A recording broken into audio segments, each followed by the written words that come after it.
Ever find yourself, I don't know, like totally zoning out? Happens to the best of us. Right. Like rereading the same line over and over. Uh-huh. And it's always when you're trying to learn something new, you know? Totally. It's like your brain just hits a wall. Exactly. So today, we're diving deep into this whole mental fatigue thing Oh, yeah. with the book Preventing and Overcoming Mental Fatigue.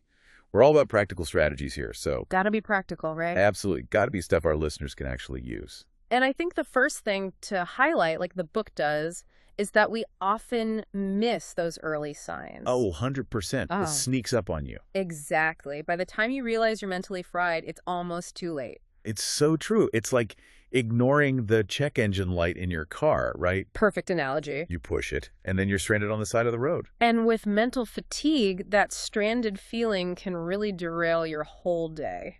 Okay, so prevention is key here. But how do we actually do that? The book dives into some really subtle signs that we often overlook. Obviously, feeling exhausted is a big one. Right. But we kind of power through that, don't we? We do, which is the problem.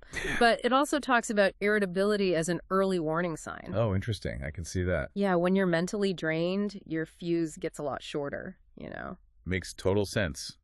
I know I'm not exactly a joy to be around when I'm running on fumes. Well, the book explains that it's not just about being grumpy. It's actually a sign of depleted cognitive resources. Okay, so it's like our brain's way of saying system overload. Exactly. Your brain's struggling to keep up, so your emotions are kind of the first thing to go haywire. Wow, I never thought about it like that. It's like that hangry feeling, but for your brain. Exactly. And just like with hunger, ignoring those early signs is only going to make things worse. Right, so we know we need to watch out for those early signs. But what do we actually do when we start noticing them? Should we dive into that now, you think? Yeah, let's jump into some of those actionable strategies. I think our listeners are eager to hear them. Let's do it. All right, so let's talk solutions. What does this book recommend for actually combating this whole mental fatigue thing? Well, the first strategy they dive into is probably no surprise. Regular breaks. Yeah, you and I both know I could use a few of those right now, haha. But seriously, who has time for constant breaks throughout the day? Right, and the book gets that. It's not about taking hours out of your day. It's those short strategic pauses that can make all the difference. So like, what, 5 minutes here and there? Exactly. Even just a few minutes to step away from whatever you're doing, clear your head, and come back refreshed. Okay, that feels doable. But does it actually make a difference? That's the thing, the science backed that up. Our brains aren't wired for sustained, intense focus for hours on end. We need those little breaks to reset and recharge. So it's not just about giving ourselves a break, it's about actually optimizing our brain power. Precisely. Short breaks throughout the day lead to better focus and productivity overall. Makes sense. All right, what else does the book recommend? The next one is another big one, and I'm sure you've heard it before, prioritizing sleep. Oh, here we go again, the sleep lecture. Huh? Oh, I know, but there's a reason everyone's always harping on about sleep. Okay, fair enough. But why does it always feel like a chore?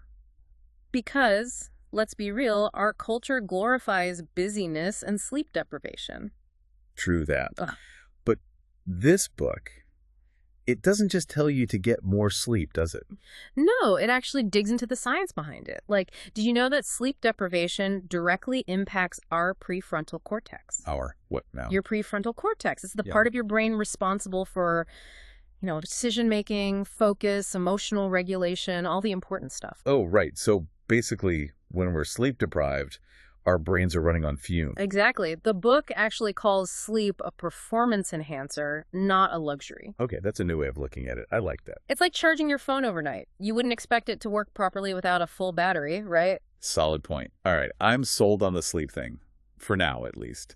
What's next on this brain-boosting agenda? Well, the third strategy the book highlights is mindfulness. Mindfulness. Okay, I'll be honest, that one always sounds a little out there for me. I get it, but hear me out. This isn't about chanting or burning incense. The book frames mindfulness as a way to achieve mental clarity and focus. Okay, now you're speaking my language. I'm all about clarity and focus, but how does mindfulness actually work? Essentially, it's about bringing your attention to the present moment without judgment. Easier said than done, am I right? It takes practice, for sure, But it can be as simple as taking a few deep breaths before tackling a task or just paying attention to your surroundings for a moment. So kind of like hitting the reset button on your brain. Exactly. Quieting all that mental chatter that can lead to feeling overwhelmed and fatigued. And the book even provides some practical exercises you can try. Nice. Okay, this is great. But what about those times when you're already feeling mentally fried? Is there anything you could do in those moments, or are you just doomed? Don't worry, the book's got you covered. There are actually a couple of in-the-moment strategies that can help. Want to hear about them? Lamb on me. I'm all about quick fixes when my brain's about to short circuit. All right, so we've covered a lot of ground here, from recognizing those sneaky signs of mental fatigue to actually incorporating like practical strategies for prevention. But what about those times when you're already in it? Like you're already feeling that brain fog rolling in. What do you do then? Yeah, you don't always have time for a full-on reset, right? So the book actually delves into some in-the-moment techniques, things you can do right then and there to kind of give your brain a boost. Okay, yeah, those are the real MVPs, the quick fixes. What do they suggest? Well, the first one might surprise you. Physical activity. Wait, really? When I'm exhausted, the last thing I want to do is exercise. I hear you, but we're not talking about running a marathon here. Even short bursts of movement can make a world of difference. The book talks about how physical activity releases endorphins, and those endorphins don't just improve your mood, they actually sharpen your focus and cognitive function too. Interesting. So it's like hitting the refresh button on your brain, kind of like those quick little breaks we talked about earlier. Precisely. Even a 5-minute walk around the block can give you a mental boost when you're feeling drained. Okay, that's doable. Now, what about the second strategy? What's their in-the-moment advice beyond getting your blood flowing? This one's more about the social side of things. The book really emphasizes the importance of seeking social support when you're feeling burned out.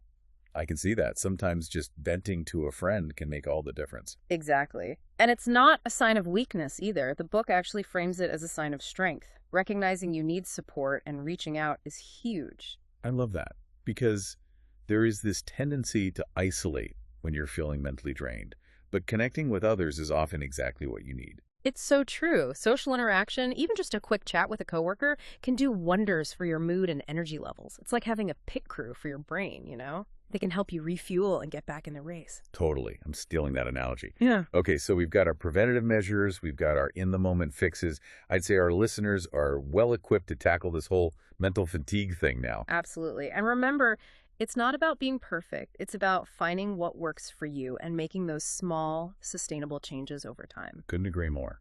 Small steps, big results. But before we wrap up, something just occurred to me. The book talks about diet and its impact on mental well-being. But I'm wondering, could certain foods actually be considered like brain fuel?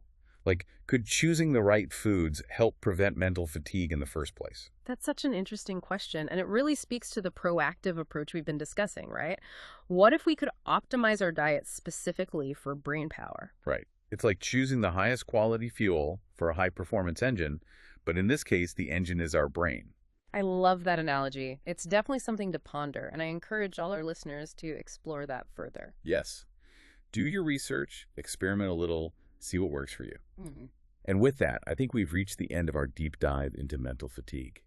We've covered a ton of ground today, from those sneaky signs of burnout to practical strategies for prevention and even some quick fixes for when you're feeling the fog rolling in. And don't forget the power of social support and that intriguing question about brain-boosting foods. So much to think about. Big thanks to our expert for breaking it all down and to our amazing listeners for joining us on this journey to conquer mental fatigue. Remember, your brain is capable of incredible things, so treat it with care, give it the fuel it needs, and don't be afraid to hit the pause button every now and then. Until next time, stay curious and keep those brains buzzing.